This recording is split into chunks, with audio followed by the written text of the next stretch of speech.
Hello everyone and welcome. Make a cup of your favorite drink and get comfortable because this is a wonderful time for news stories from Yellowcat. Send your own stories in the comments below and maybe they'll be in our new video. Subscribe to the channel if you're not subscribed yet, and let's get started. Reddit. Have you ever fired someone and had them go completely crazy? Part 5. This literally happened just a few days ago.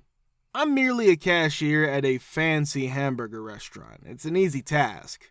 Individuals approach the counter, place their orders, wait for their turn to retrieve their food, then take a seat to eat. Simple. With the exception of my colleague Anthony, who appears to struggle with it the most. Upon receiving orders, he would not record remarks such as "no onion" since he believed that the customer could simply remove them. After telling Anthony there were no onions, one of the guys approached the counter again and yelled at me because the burger had onions on it. We had to redo everything since he was allergic to onions. When he started taking orders a week ago, a woman inquired as to whether our veggie burger consisted of a standard burger patty topped with an abundance of vegetables. It was, he said. It's a vegetarian patty, sorry. When her order is finally delivered, she complains that Anthony misled her and that all it was a standard burger with veggies. I fixed it for her, but even though I'm not his boss, I later confronted Anthony about it. Additionally, knowing that we would discard them, he would leave empty cake boxes or ice cream tubs in the freezer. He denied doing that when I asked if it was him. After expressing my belief that he was lying to me, he remarked, "Well, I don't do it because I know y'all will do it." He never really asked to be excused from work on holidays if he was going to be out of town. It was a minimum wage job, so he reasoned there was no obligation to show up. He needed a ride home last week, so I offered help. My coworker informed me the following day at work that Anthony had told other people how much of a piece of S truck I drive. It irritated me because I didn't have to bring him home. I had a favor to do for him. In addition, I work in a restaurant as a 19. What did he anticipate? A Rolls Royce? He was essentially just a shabby employee with an "I don't care about this job" mentality. He thus informed Jorge, my manager, a week ago that this was his last week. Jorge was furious because we didn't have enough staff and he was supposed to give him a 2-week notice. When the updated schedule was released, Anthony was scheduled to work on Thursday evening. Jorge called his cell phone, but it was turned off and he never showed up. He was so mad about it that he looked him up in the phone book, called his house phone, and his parents picked up. Anthony was given the phone by them. Jay: "Hello, Anthony, this is blank's Jorge. I just wanted to know if you intended to report to work tonight." A: "Nah, I'm not getting a ride." Jay: "Alright, I'll come get you."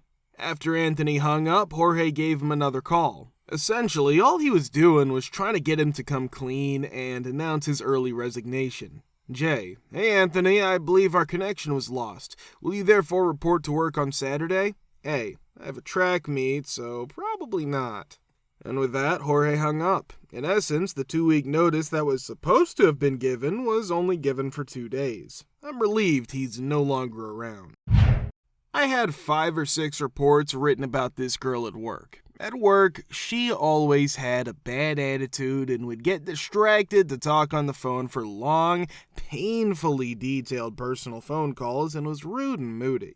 Every single one of our check-ins, verbal warnings, conversations about constructive criticism, etc. was written down word for word, and I told her this every time. We told our director that she needed to either move to a different position in a different location or leave the agency. She sat there with her mouth open as the director read off the incredibly detailed and specific, with date and times, incident reports, and then asked her if she remembered any of them. She got up and began to clap slowly. She looked me in the eye and said, "Oh, P, that's great. You did great. You got me. How happy are you with your own progress? Wonderful. Really amazing. That's great. That's great. Are you pleased with your own self? This is really great." I looked at her for a while until she stopped. "I had no idea this is how you felt about me, OP," she said after clearing her throat. "Feel free to call me whenever you want. blabbed like a baby about how fragile she is, then said I wasn't direct enough with her, and that she needed someone who wouldn't hold my hand and would just man up and tell me what to do. The director was shocked and told her, well, no one's ever called OP a handholder before, but if you insist. Then she put her in her place with a lot of turnover and the fiercest person in the agency. She quit soon after getting married to a worker on the spot. Fun! Even though I wasn't the one fired, I felt compelled to share this small act of sweet, sweet justice. I assist in taking care of some of our partners at my job at a technology and security company. Things quickly went south after this girl was brought in to help me and other employees at the company. In summary, she completed the following tasks in less than 6 months. She would arrange meetings for me and then fabricate the attendees, e.g. claiming we were meeting with 3 enterprise managers when in reality it was just small-time sales representatives wasting my time. She would also attempt to avoid me attending meetings, disparage me to others at other companies, arrive late for projects she was meant to assist with, deceive prospective business partners during meetings, stand up employees of our partners, etc. When it became clear, she was attempting to take over some of my accounts, but the poor girl was not as cunning or as intelligent as she believed herself to be. She would simply leave our meetings when I tried to discuss how my account should be handled. I would politely email the VP and CEO after each incident, explaining that X didn't work and we need to find a better way to do this, and BCCing them. Over time, the VP and CEO realized how poorly she was representing the company. I usually don't wish bad luck on people, but when the day finally arrived for her to be fired, I was overjoyed because, to put it mildly, she'd been making my job extremely difficult. When the CEO stops by my desk, he asks if I'd like to grab coffee. In the coffee shop with me, he says she's about to get fired and there's a 50% chance she's gonna go nuts. So we don't want her to see you and flip out at you, so let's just chill here for 15 minutes while it's happening. After 20 minutes, I walk up to my desk and see the girl's access card is still on her desk and the VP's door is still closed. They're still firing her. What's causing this delay? She eventually makes her way out of her boss's office after retrieving her key card from her desk. What appears to have happened was that she started crying uncontrollably for 15 minutes after being told we have to let you go. Well, I guess I'll just finish out the month then, she said after she had calmed down. There was an awkward pause before the vice president responded, "No, your login information's already been removed. You must now exit the building. Queue up another 2 hours of pure bliss." I feel bad for her, but the bee had it coming. What is the silliest or the most crazy thing your HOA board or neighbors have ever done? Part 5. To set the scene, every unit in my condo complex has its own covered parking space, and the 2-bedroom units also have an extra spot that's open to the elements. There's also open parking for guests. I only have one spot because I live in a 600 square foot 1-bedroom apartment. The neighbors on the second floor above me live in a 600 square foot 1-bedroom apartment with their mother, mother's boyfriend, 19-year-old daughter, 16-year-old daughter, and middle school-age daughter. They have 3 cars between them. Since I moved in, the mom's boyfriend and older daughter's cars have been parked in my spot, which is a pain. About once a month most of the time. I've written to the condo's management company and the HOA board and asked them to move, but the problem still doesn't seem to be fixed. Before anyone suggests towing, I want to make it clear that the president of our HOA told me in person that he doesn't think cars should be towed for parking in the wrong place because it makes people fearful of management and the HOA. When I get home from work one day, my older daughter's car is already parked where I normally would be. I finally give up and park my car behind hers. Then I turn on my emergency flashers and go inside to relax after work. After about an hour, my mom knocks on my door and tells me I need to move my car. She doesn't say sorry, she just tells me I have to. As she keeps complaining and getting angry, I tell her I'm busy and I'll move it when I can. She shuts the door on her and goes back to what I'm doing. It's been about an hour when I decide it's time to move my car. My older teenage daughter was upset that she was running late for something. I told her that it was her fault because she parked in my spot. Wouldn't have happened if she had parked in an open spot. People have given me very different opinions on this. Many of my friends and some of my neighbors think it had to be done because nothing else seemed to work. I'm making a big deal out of nothing, my neighbor next door told me. She just parks in guest parking whenever someone else parks in her spot. Additionally, the HOA/property management told me I went about it incorrectly and that I needed to continue having a dialogue with them about parking in my assigned spot. Until then, they'll issue a warning letter to them. I think that since I own the condo, the spot is mine by right according to the rules and regulations of the condo. I don't have to let anyone park there if I don't want to.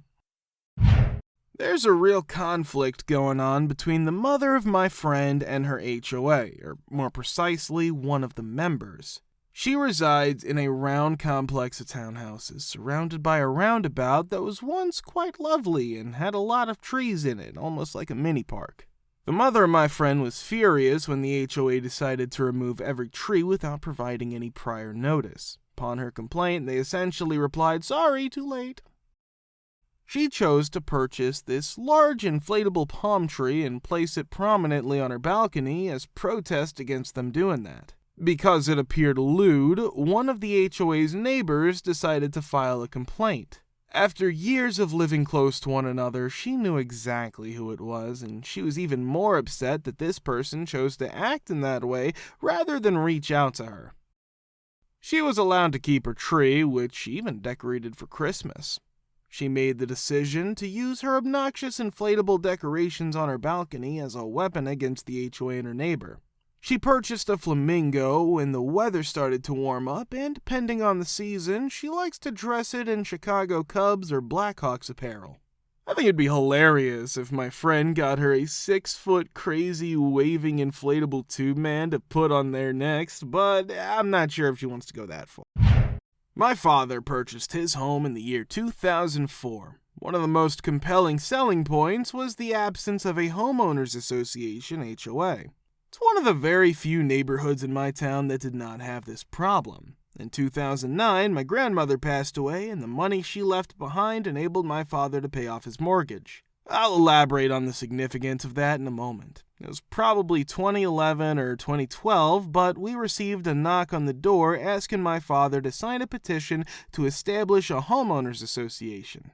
The petition was for the homeowners association. It was the first time I ever heard my father curse, and it was when he informed that lady, "F no, this house was purchased in 2004 for a number of reasons, the primary one being that I do not want a DHOA. Now get the H off my porch." It's a funny story, but about 3 months later, he received some mail informing him of the newly formed HOA. My father was so furious that he went around to the neighbors and inquired about what they had said to this woman. The Homeowners Association HOA does not have to inquire with the resident or the legal owner of the property in order to determine whether or not there's a lien on the property. We would like to further protect our investment, and we would appreciate it if you could form a homeowners association as soon as possible. Since the majority of people have mortgages, the mortgage company would agree. Even though the HOA doesn't really accomplish much, my dad keeps bringing it up in conversation. His peach tree was hanging too low over the fence at one point, and he was given a fine for it. However, he decided that it would be approximately 2 weeks before he could harvest the majority of the peaches, so he decided to pay the fine. To a larger extent, that was the case until the summer of 2014. My father received a warning about our little camper that was parked in the backyard one day completely out of the blue. A camper measuring 14 feet in length has been in our possession for almost as long as I can remember. During the summer months, we would travel to a different state for a couple of days, spend the weekends in the mountains, and during the winter months, we would go elk hunting with this camper. Quite a few of my most treasured recollections are associated with this thing that we had been living in for years, but are only now being told to relocate. Thus, my father did it. He moved it to the residence of his brother for a period of time. By the time winter arrived in 2016, my uncle was in the process of selling his home. My father came to the conclusion that it was time to move on. Many of our neighbors have trailers in their backyards, and they have been there for years. Who cares?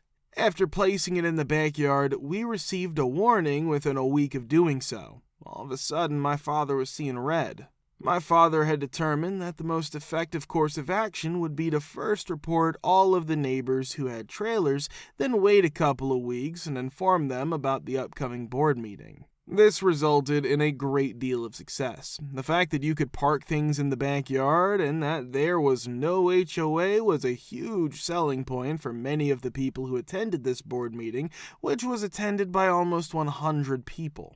Many of these families had recently purchased their new home. As things went from bad to worse, there was not a single person who was happy. In the 20 minutes that followed this board meeting, every single member of the board resigned, leaving only the property manager in their position. Excitedly, my father ran into the room the following morning at approximately 8 o'clock. He'd informed me that the HOA had been dissolved and that the property manager had resigned from their position. If you want to watch the part 4, click the link here. We're very, very glad to see you all in the comments again. Many, many thanks for your support.